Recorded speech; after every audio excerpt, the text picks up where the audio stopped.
Hello, everybody, and welcome to this edition of the Advisor Tech Unplugged podcast. My name is Tess Lee. I'm Managing Director of Money Info, and I am delighted to be joined today by Abraham Okusanya, who is CEO and founder of Timeline. Hi, Abraham. How are you doing?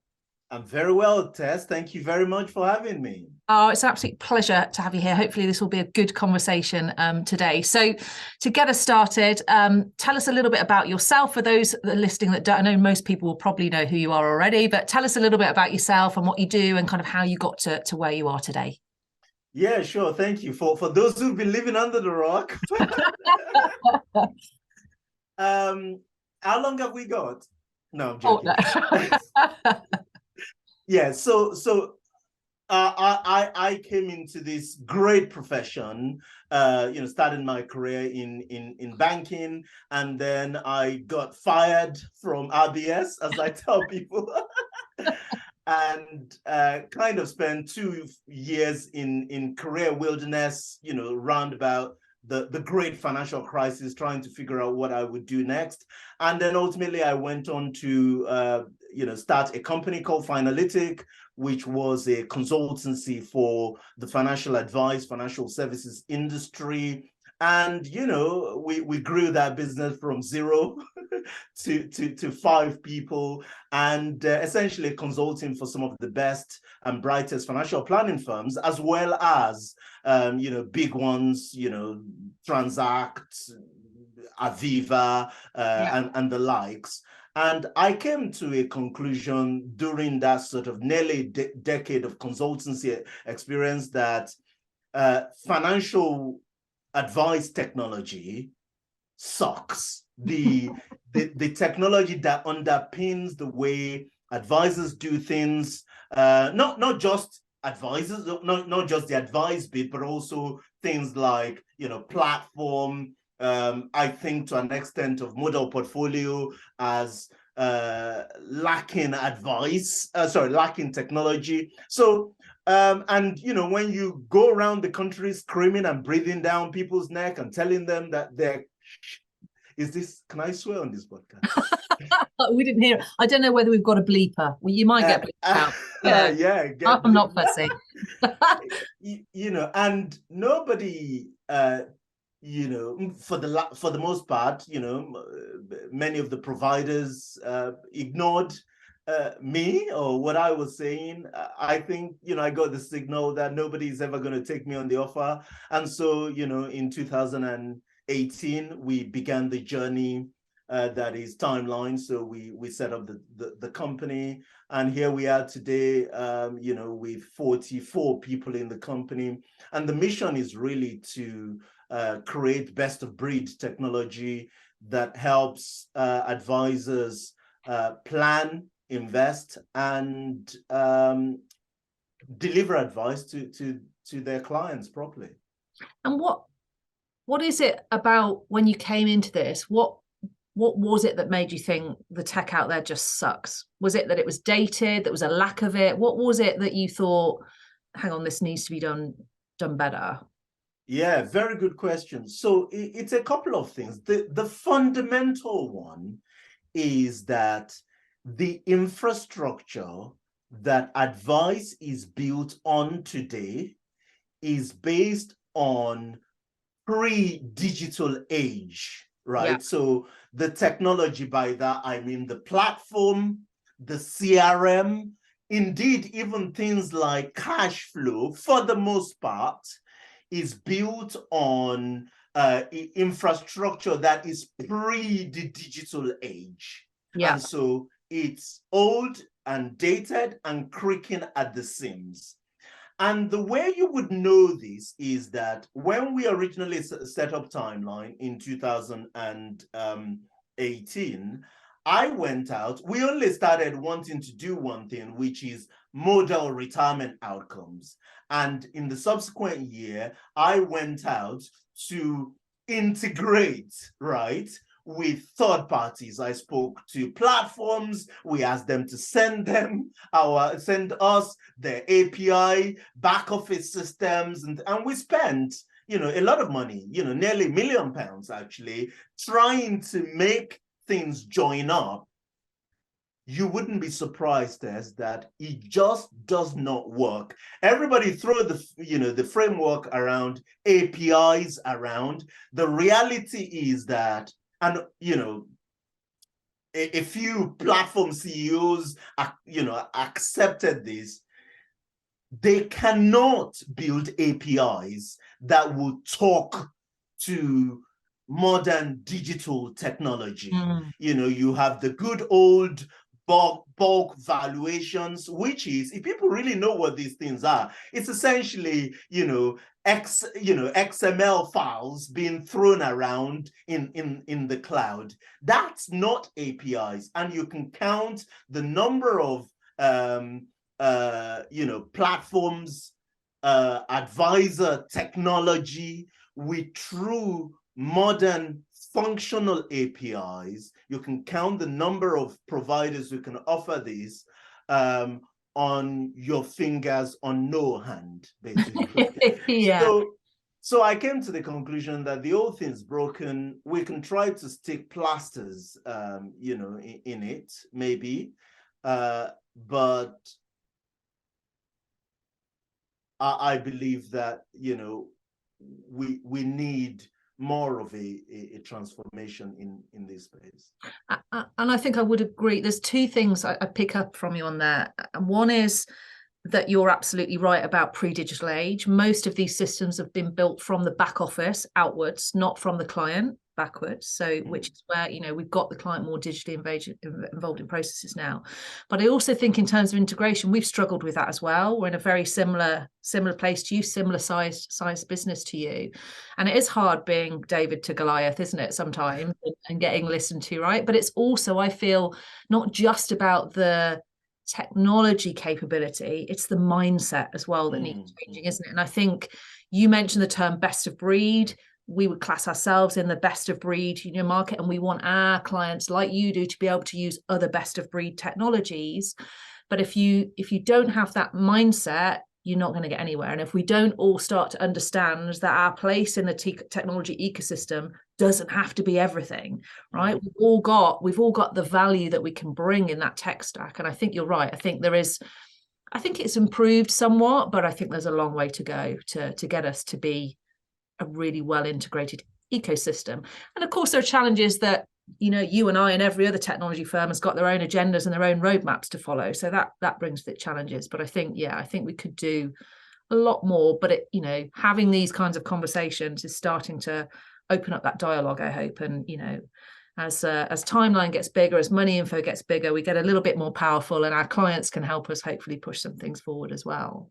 Yeah, I think that more than most people in this space, you guys have done an incredible job trying to integrate to third parties, providers, platforms, the list of the providers that you guys are integrated with is more than anyone. Now, I accept that. In some cases, you're relying on their technology. You can only use whatever it is they give you. But you've done an incredible job aggregating these, and you've even gone as far as bringing open banking. I think you guys are one of the first to bring open banking into the space. You've approached this from a client point of view and created that single hub for clients to be able to see their financial life. So kudos to you for going against the grain of conventional wisdom in our space. Right back at you, Abraham.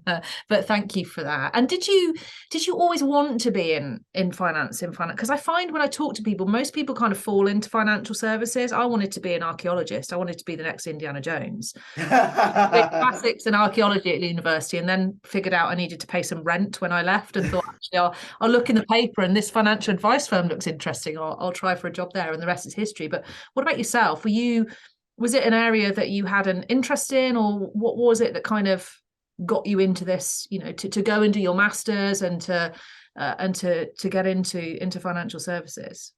Yeah, I mean, if there's one constant through sort of my, young adulthood, for me, it was I was absolutely clear I wanted to be an entrepreneur. This has been my dream and desire since I Okay. was a little boy. Now, I wouldn't call it I wouldn't know the word entrepreneur at that point, but I know that I wanted to work for myself. I wanted to run businesses. And so, but I went to university and I actually studied agriculture Oh, wow. Okay. in uni, right? Not just in first, this is terrible, right? Not just for first degree, but for second degree as well. My master's was also not in finance and in agriculture. But I had known by the time I was in my final year in the first degree, and you should ask me why I didn't go and study finance in the master's level, but I had known that I wanted to go into financial services. So I read a book, you know, by Jim Rohn, I think it was called Seven Habits of Highly Yeah. no, sorry, Seven Strategies for Wealth and Happiness by Jim Rohn. Seven Habits is a different book. And then I went on to read another book as an 18-year-old, Rich Dad Poor Dad by Robert Kiyosaki. And that was when I decided I wanted to go into finance. But I didn't get my first job in finance until I had got 2 degrees in agriculture. And then I said, I'm not doing that anymore. I'm going to go into financial services. Got the first job at HSBC, and the rest is history. So I don't say that I fell into finance because I made a conscious choice to go into it. But I would have wished I actually studied finance in university, but I don't think it matters anymore. Hindsight's a wonderful thing, though, isn't it? And you can't, no regrets. I always say you've got to live life, and life takes you on whatever path it's going to lead you on, doesn't it? And eventually, you get to where you want to be if you work hard and if you're inspired and motivated. So that's brilliant. There may well be some young people just entering into kind of financial planning and this industry now. What piece of advice would you give to them if you were to look back at kind of your journey through, in terms of we're keen, aren't we, to encourage more young people into the profession, to get more, we're seeing lots of younger planners coming through, which is brilliant. What would you say to them, knowing what you know now? I would say where you come from, what you've done up to this point doesn't really matter much, good or bad, right? Your background, what you studied at uni, right? All of those things don't really matter much. What matters going forward is your attitude and your approach to building a career. And I would say focus on going out there to meet as many bright and, you define it, successful people in this profession as you can. One of the greatest blessings of my career when I came into the profession or the industry is just finding the time to go out, joining the Personal Finance Society, but more importantly, the IFP, and going just to meet people. And I remember I used to carry, this might not be for everyone, I accept, I used to carry, before podcasting became a thing, I would carry this tiny little recorder, and I will go out and I will send emails to people ahead of, the branch meetings or the national conferences. And I would say, look, I know you're successful in this space. I follow you on Twitter or on social media. I've seen you on LinkedIn. I've read in industry press. I know about you. Would you spare 30 minutes of your time just for me to interview you? I can tell you this, nobody said no. Nobody. It doesn't matter who they are in the profession. I cannot remember anyone saying this. So I would say to young people, if you can encourage yourself to find role models in this profession and lift your head a little bit above the parapet to introduce yourself and meet them, the world really is your oyster, because this is such a helping profession, with a lot of great people, a lot of role models, for you to connect with, and I guess ultimately it's a profession that's built on relationships, isn't it? That's absolutely what everybody in this profession does, is great conversations, because that's what their job is all about a lot of the time, and that's the real value that they're bringing. So don't be shy and go for it, I guess. Absolutely. And back to the kind of technology side of things then, in terms of, you obviously saw tech sucks in this industry. I want to do something better. I want to change the way that, planners and advisors are working with their clients and doing business. How have you seen the financial planning process changing over the years, and in particular the impact that technology like yours has had on that process?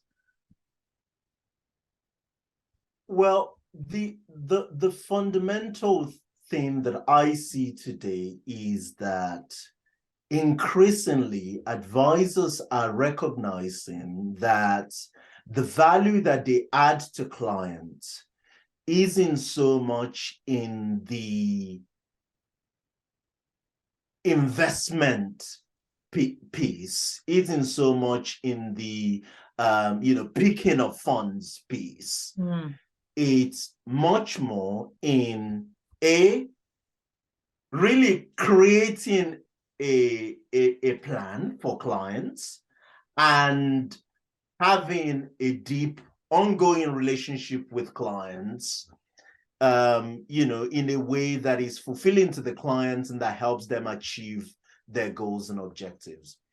And so I hate to say it, that the technology still has a lot of ways to go. In many cases, the technology is still getting in the way of that process, rather than facilitating that process. So, for instance, we've talked about how technology can help advisors. Some of the things we see on our platform is where advisors can complete, let's say, 60% of the tasks on the tech stack. So, from fact finding, risk profiling, creating a plan for the clients, analyzing their existing portfolio, all of those things, what used to happen in the past, still happens largely today, is that you as an advisor, you will be chasing your tail. So you will maybe send Excel spreadsheet to the client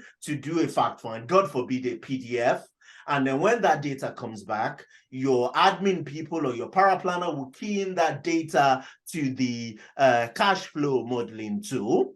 And also then they will log into another tool to key in the investment portfolio, and then they will send risk profile thing to the client, and that will come back, and that's sitting on a different tech stack. And once they've done all of these things, then they will, rekey all of this information to a report thing, to create a report for the client. And then you go out, you speak to the client, get the permission to go ahead. Then you will go log into the platform, open an account for the client, and rekey all of this information. Oh, by the way, you need to rekey this information on your CRM or back office system.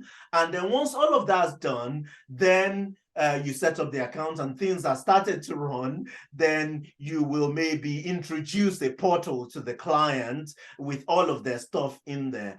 And I think that we're starting to see that change, where the advisor can start a process, and send out the fact find to the client, digital fact find on our technology, send out the risk profile on the technology. By the time all of that information comes back, the technology automatically creates what we call a baseline plan. because the data's there, and the advisor can then go in and, personalize that plan and get it ready for the client conversation. So we've done a lot of work, trying to streamline the first half of that journey. They can bring the portfolio into our tech stack, analyze the portfolio, have it, I wouldn't say a full picture of everything, but they can have quite a comprehensive picture of the client. There is still a lot of work to do in terms of account opening. Yeah. Bringing portals like yours into the equation.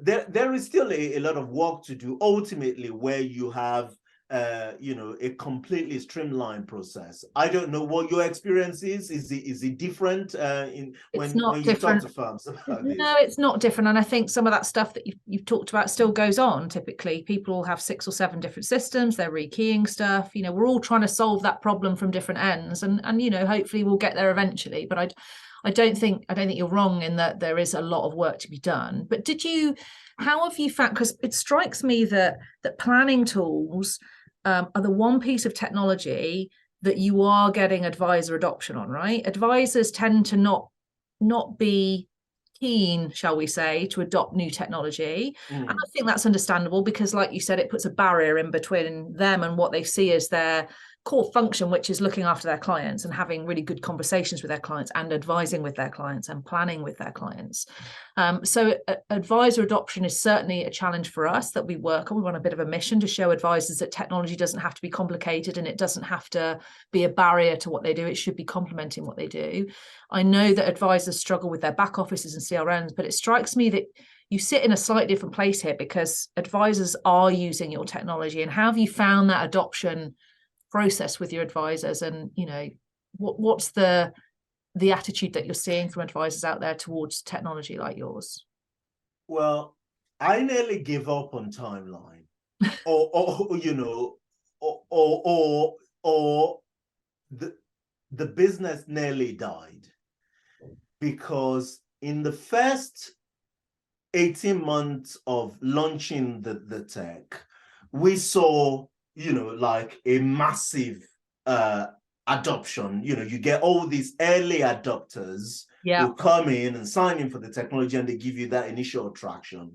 And then for the middle year, the following year, we struggled because we just flatlined. And there was nothing we didn't try internally to kind of get this thing moving, and we really, really struggled. The turning point for us came in March of 2020. You can remember a couple of things happened in March of 2020. Then wasn't there something quite big happened then, I think, wasn't it? What was it? Yeah, I can't think, right?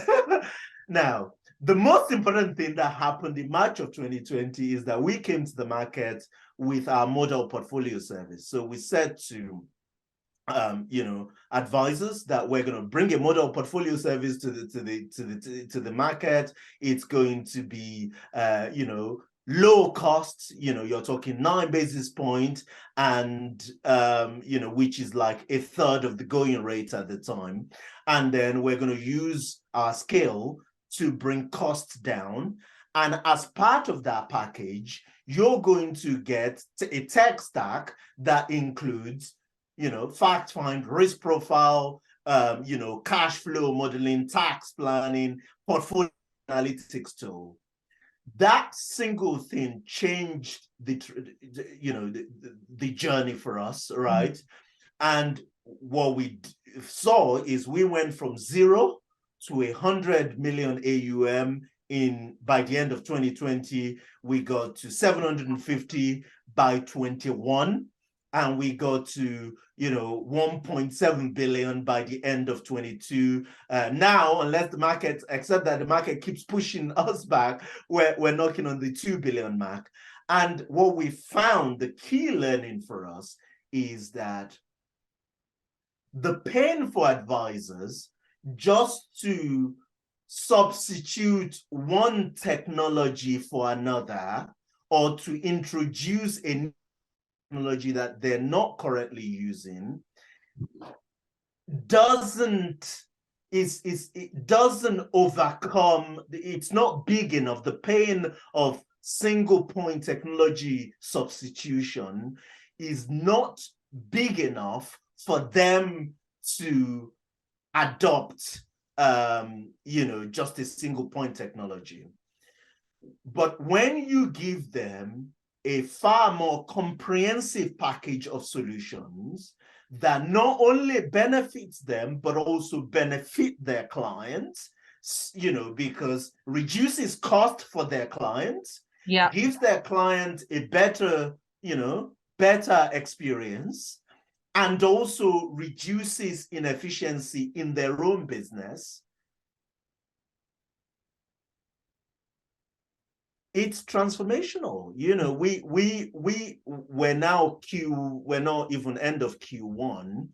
We've already signed 60% of what we did in the entire 22. wow.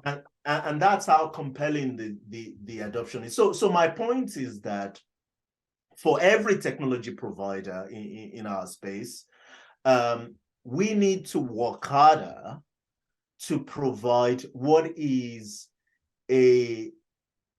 my team use the phrase, we need to give people painkillers, not just vitamins, right? And there are people who are not going to, I say to my team, my sales team, get to a no very quickly, right? There are people who are not going to adopt what we do, not ready for what we do. That's fine. We'll move on to the next one. So that's what seems to be working for us at the moment, creating a comprehensive set of solutions that solves not just one or even two problems, but multiple problems for advisors. And we create a win-win-win situation as part of that strategy. And what's next for Timeline? What's your direction of travel? What's the thing keeping you up for this year, Abraham? What's next? What's the next big thing on your list that we need to tackle? Yeah, like I said to you, I think we're about 60% of the way in terms of the streamlining the advice journey for clients. There is still a lot of pain points. We still don't have two-way integration with some of the back office systems out there. We have a one-way integration, we have two-way or 1.5 way with another one. Yeah, I feel your pain. I feel your pain. Still a lot of work to do there. We don't have as much coverage of the platform market as we should, so again, we still pull data into something like 80% of them. We cannot send data back to anyone other than maybe one or two, not because of the work that we have to do, just because of the work that they have to do. And there's temptation to give up on that. Client portal is another one that we haven't done enough work on in terms of integration. So there is still work to do. And you and I can change that one, right? Yeah, absolutely. We can. Right? Yeah. We can sort that one out. We'll have an offline conversation about that one, Abraham. Definitely. Yes. So for us, we're going to continue to work harder to join the journey up for the advisor as much as possible. And who knows where that's going to take us. Yeah. And it sounds similar. We're on we feel we've kind of cracked advisor client communications, right? And this is your piece about integration. And a lot of our platform integrations are one way and we're getting a lot of data out, but we see there is a real gap because we manage all that process, and our clients will be using tools like timelines within that process. There's more we could do on that, of course. We kind of crack that piece, advisor and client, and the communications and the processes that go between them. And then it kind of gets to go out to platform, and it kind of falls off a cliff. Oh, okay. And then that lovely process comes to an end, and now I've got to go over here and I've got to rekey, and the process becomes much more disconnected. There's obviously compliance issues with that in terms of having all that. So I think the fintechs like us, can hopefully start to put some more pressure on, because you're right, you are tempted to give up with it. But I think if there are any platforms out there listening today, they should be, knocking on our door rather than us knocking on their door, right? Because we can change the game and actually make it easier for firms to do business with those platforms, right? That's what it's absolutely about. Absolutely. And what I say to platform is that if they don't, which many of them choose not to, I have never seen anything like what we're seeing right now in terms of the number of new entrants to the platform market that are intent, they are hell-bent on eating the lunches of traditional platforms. So, and when you have ex-CEOs of platforms like David Ferguson, Bill Vasiliev, Hugo Thurman coming back and saying, this is just not good enough. And they are essentially, each of them, promoting their own different way of revolutionizing platform. Yeah. This should strike fear in the heart of any current CEO of platform. And the only way to defend against this onslaught, or even give yourself a chance, is to step up and start talking to, people like Tess and myself and others in that space. Because otherwise, I am so convinced that the gale of creative destruction is going to sweep the platform market unless the incumbents, sit up and really start pulling their weight. What a message to come to nearly the end of our podcast. The gale of creative destruction is coming your way. So sit up and take notice. And yeah, absolutely. I agree with that. And I think your views, you probably put it a lot stronger than I ever would, but I have to say, I don't disagree with that. And I hope that, there are some people out there listening thinking, okay, time to pick the phone up, time to kind of think about what we can do next. I did say that I'm not going to be controversial or opinionated, on this podcast. Of course. No, that's brilliant. So look, before we finish, what is there any like closing thoughts you want to give to people listening today, other than the platforms who've well and truly heard about the gale of creative destruction? I'm going to reuse that all day today. What else do you want to finish on? Just give us your thoughts to finish off.